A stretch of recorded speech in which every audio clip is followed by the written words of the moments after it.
Sir ये थोड़ा ऊपर कर दें तो थोड़ा क्लियर हो, नजर आ रही है डेबिट, डायरेक्ट डेबिट थोड़ा ऊपर कर दें।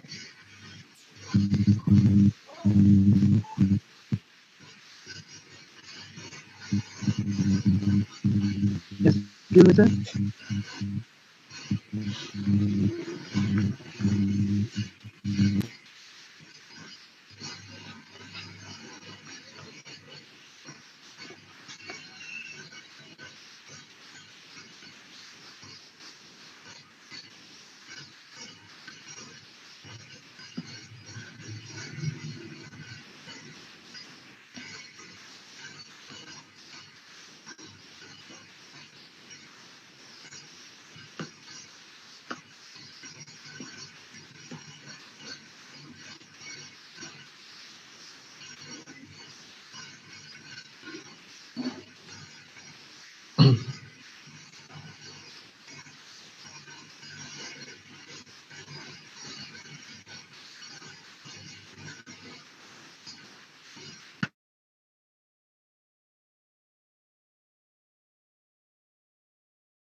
बी की डिटेल पकड़ो और इस मिस्टर बी को तुमने मेरे अकाउंट में से, मेरे बैंक अकाउंट में से हर महीने 5,000 इसको ट्रांसफर कर देना है और इस डेट को ट्रांसफर करना है। तो बैंक वाला हर महीने आपने जिस तरीके से बैंक वाले को इंस्ट्रक्ट किया हुआ है वैसे वैसे हर महीने आपके बिहाफ पे जब पेमेंट्स कर रहा होता है तो उन पेमेंट्स को नाम दिया जा रहा होता है स्टैंडिंग ऑर्डर्स। दोबारा पढ़ते हैं। Standing order is an instruction to the bank by the payer to pay a certain amount on a regular और रेगुलर बेसिस नॉर्मली किसे कहा जाता है, मंथली बेसिस पे, to a third party. This remove, इससे होगा क्या, इससे फायदा क्या है हमारा, इससे हमारा फायदा है कि हमें हर महीने नहीं सोचना बैठ के कि यार हमने किस किस को पैसे देने हैं। हमने एक ही दफा सोच के बैंक वाले को बताया हुआ है तो बैंक वाला हर महीने हमारे बिहाफ पे वो पेमेंट कर देता है उनको। तो इससे होगा क्या, this removes the need for any more within the business to remember to make payment and to write a cheque. तो उसके लिए आपको ना चेक बनाने की जरूरत है ना अपना दिमाग लगाने की जरूरत है। बैंक वाले को एक दफा इंस्ट्रक्ट किया हुआ है, वो हर महीने आपके ब्याह पे ये काम कर रहा है। जी यहाँ तक क्लियर है बच्चा? स्टैंडिंग ऑर्डर की कहानी समझ में आ गई जी? Waiting for your quick replies.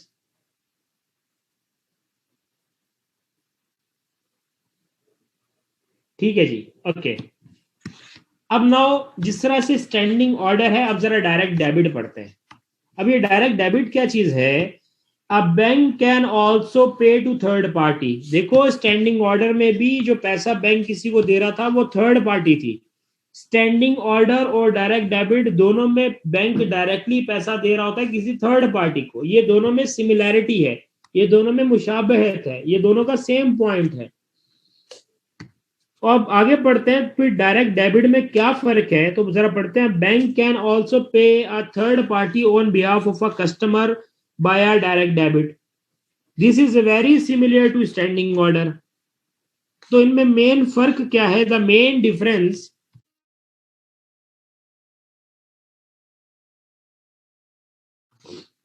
the main difference being that it is the receiving business that initiates the direct debit and specifies the amount. क्या मतलब हुआ, दोनों में फर्क क्या है? एक मजे की बात सुनो, स्टैंडिंग ऑर्डर में हमने बैंक वालों को डिटेल दी हुई है कि यार इस बंदे को इस चीज के हर महीने इतने इतने पैसे ट्रांसफर कर देना, सारी इंफॉर्मेशन बैंक वालों को दी हुई है। बैंक वाला उस डेट पे जाके महीने के एंड में किसी बात का इंतजार किए बगैर डायरेक्टली वो अमाउंट खुद ही ट्रांसफर कर देगा। तो दैट्स स्टैंडिंग ऑर्डर। यहां भी बैंक काम करेगा, बैंक पैसा ट्रांसफर करेगा, लेकिन वो खुद से ट्रांसफर नहीं करेगा। तो यही फर्क है, खुद से ट्रांसफर नहीं करेगा तो कैसे करेगा? तो main difference being that it is the receiving business, जिसको पैसा चाहिए वो बैंक से राब्ता करेगा कि यार हमें ये पैसा इस बंदे के नाम से दे दो। It is the main difference being that it is a receiving business. कौन सा बिजनेस? रिसीविंग बिजनेस, जिसको वो पैसा चाहिए। दैट इनिशिएट का मतलब शुरू करना, वो शुरू करेगा the direct debit and specifies the amount. अब देखो, बिजली का बिल हर महीने तो नहीं आता ना। अब मैंने अपने के इलेक्ट्रिक वालों को बोला कि भाई आप मेरा बिजली का बिल मुझे नहीं भेजा करो, मेरे बैंक वालों को भेजा करो। तो बिजली का बिल हर महीने डिफरेंट होता है। तो receiving business is electricity company, is the power generation company. उसको पैसा चाहिए तो वो पैसा वो खुद इसको इनिशिएट करेगा। कैसे इनिशिएट करेगा? वो इस डायरेक्ट डेबिट को इनिशिएट करेगा, वो बिल भेजेगा अमाउंट स्पेसिफाई करके कि भाई इतना बिल है, वो मेरे बैंक वाले को भेज देगा। तो बैंक वाले के पास जब वो बिल की अमाउंट आएगी तो बैंक वाला फिर उसको पैसे ट्रांसफर कर देगा to a third party. Third party is a electricity company. लेकिन बैंक वाले ने डायरेक्टली इलेक्ट्रिसिटी कंपनी को पहले खुद से पैसे नहीं भेज दिए, क्योंकि बैंक वाले को तो पता ही नहीं था कि कितना बिल है। तो डायरेक्ट डेबिट और स्टैंडिंग ऑर्डर में यही फर्क है कि स्टैंडिंग ऑर्डर में नॉर्मली फिक्स पेमेंट्स होती हैं। स्टैंडिंग ऑर्डर में नॉर्मली फिक्स्ड मंथली पेमेंट्स होती हैं, और डायरेक्ट डेबिट में यहां पे फिक्स मंथली पेमेंट्स नहीं होती। स्टैंडिंग ऑर्डर में नॉर्मली फिक्स मंथली पेमेंट्स होती हैं, डायरेक्ट डेबिट में नॉट मंथली तो होती हैं, मंथली पेमेंट तो होती हैं बट नॉट फिक्स पेमेंट्स। तो जिसको पैसा चाहिए होता है वो अमाउंट स्पेसिफाई करके बैंक को बोलेगा, तो फिर बैंक वाला उसको ट्रांसफर कर देगा पैसे। क्योंकि हमने बैंक वाले को कहा है कि जब भी आपको के इलेक्ट्रिक का बिल रिसीव हो, वो जितनी भी अमाउंट का हो हर महीने, वो आप सेंड कर देना उनको पैसे। Also the amount and frequency of payment can very. Very का मतलब ये VER वाला नहीं है, ये VAR वाला वेरी है। वेरी का मतलब होता है डिफरेंट, वेरी का मतलब होता है मुख्तलिफ होना। तो जो डायरेक्ट डेबिट की अमाउंट है ये हर महीने मुख्तलिफ हो सकती है, फिक्स नहीं होगी। इसीलिए हमने लिखा नॉट फिक्स्ड अमाउंट। जी यहां तक सही है, समझ आ गया डायरेक्ट डेबिट और स्टैंडिंग ऑर्डर का फर्क? ये 2-2 नंबर का MCQ आता है आपके पास।